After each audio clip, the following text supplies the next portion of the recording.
L'équipe de France fait son entrée à la Coupe du Monde 2022 face à l'Australie. Le temps additionnel à rallonge depuis le début du mondial. La grande annonce de Lionel Messi sur son avenir. Les victoires de l'Angleterre et des Pays-Bas ont encore le programme du jour au Qatar. C'est parti pour le journal de la Coupe du Monde de Made in Foot.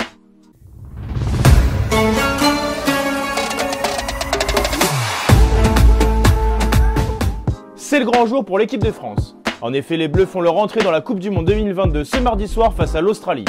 Sans Karim Benzema, Prestel Kimpembe, Christopher Nkunku, sans oublier Paul Pogba, Mike Maignan ou encore N'Golo Kanté, les Français débutent leur mission pour ramener la coupe à la maison ce mardi. Pour affronter les Australiens, Didier Deschamps va mettre en place une défense expérimentale avec le duo Ibrahima Konaté, Dayot Upamecano en défense centrale. Les deux latéraux devraient aussi être des centraux de métier avec Benjamin Pavard et Lucas Hernandez. Au milieu de terrain, un double pivot avec Adrien Rabiot et Aurélien Tchouaméni. Et enfin en attaque, le quatuor Ousmane Dembélé, Antoine Griezmann, Olivier Giroud et bien évidemment Kylian Mbappé. Depuis le début du mondial 2022, les matchs s'éternisent.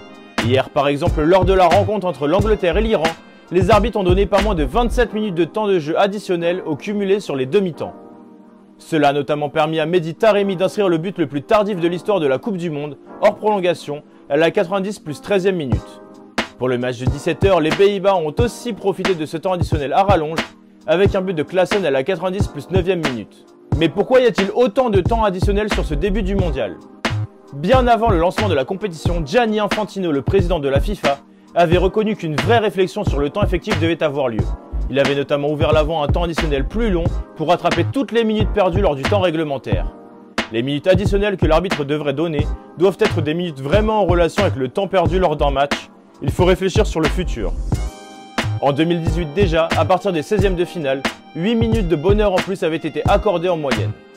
Visiblement la consigne est bien respectée depuis le lancement du mondial au Qatar, car on compte au total 64 minutes de temps additionnel sur les 4 premiers matchs, soit plus de 8 minutes par mi-temps.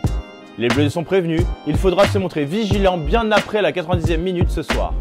En tant que bon capitaine de l'Argentine, Lionel Messi s'est présenté face à la presse hier pour évoquer le premier match de l'Albi Céleste face à l'Arabie Saoudite.